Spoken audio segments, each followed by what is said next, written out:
Hi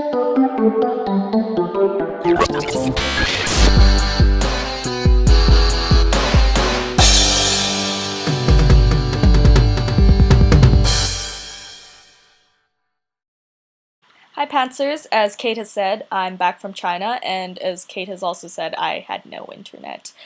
YouTube is banned for one, Facebook is banned, Twitter is banned, what else was Google? A lot of Google is banned. Tumblr sort of works, but it's put through this weird filter, so only the text shows up and the coding gets really messed up, so not really a workable option.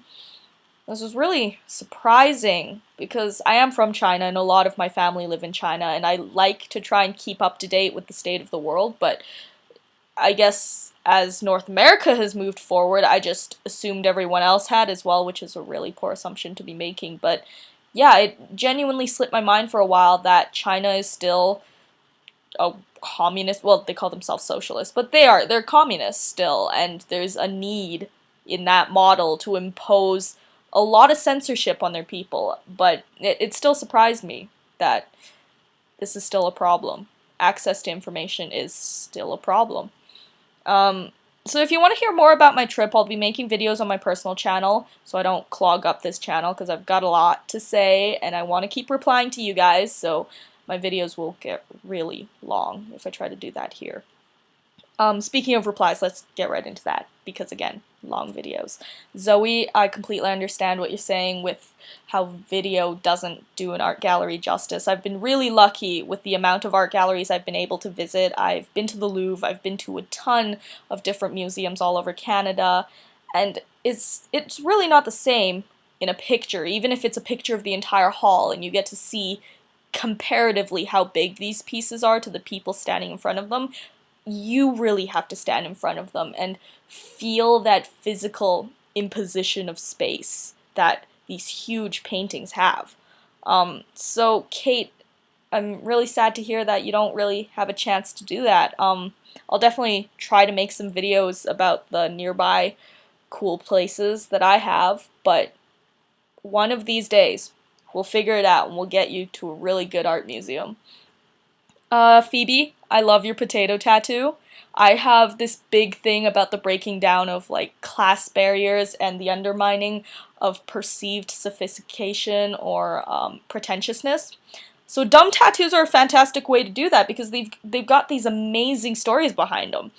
For instance, I've wanted a piece of lettuce tattooed very visibly on my body for the last 2 or 3 years because 2 or 3 years ago there was a meme going around Tumblr where somebody posted some Japanese characters and said it meant never give up. It didn't mean never give up, it translated to lettuce. And every time the original poster was called out on this mistranslation, they just insisted that it meant never give up.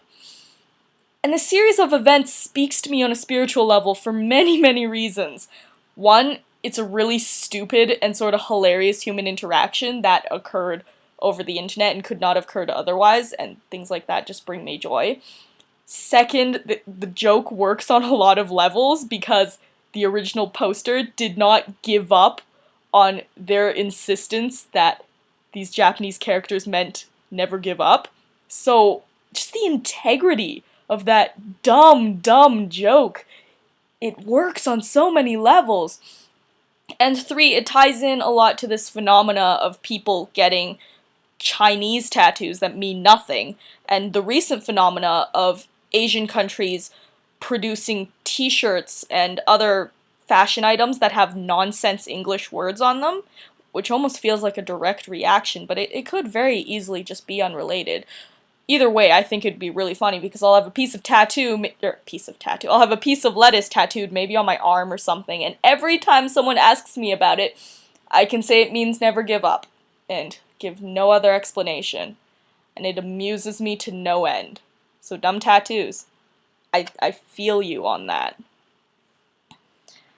Nella, I had to apply for a visa and actually an adult passport before my trip to China, so I've had to deal with some government documents lately, and it is definitely stressful. And getting my transcript sent through was stressful, and dealing with government agencies is stressful because they feel so much more official than you or I, the average citizen. I don't know why that is, but it's very intimidating. So just solidarity here. I think Shar is right, and you should just take some deep breaths, maybe look at the sky for a bit, allow yourself moments to do nothing, not even procrastinate. Don't procrastinate, just don't do anything and breathe.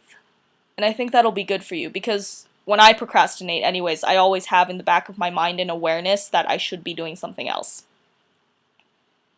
And Shara, it's really nice to see you back on the channel. I hope you do your trip, because I personally am a strong believer in traveling while you are younger and physically able.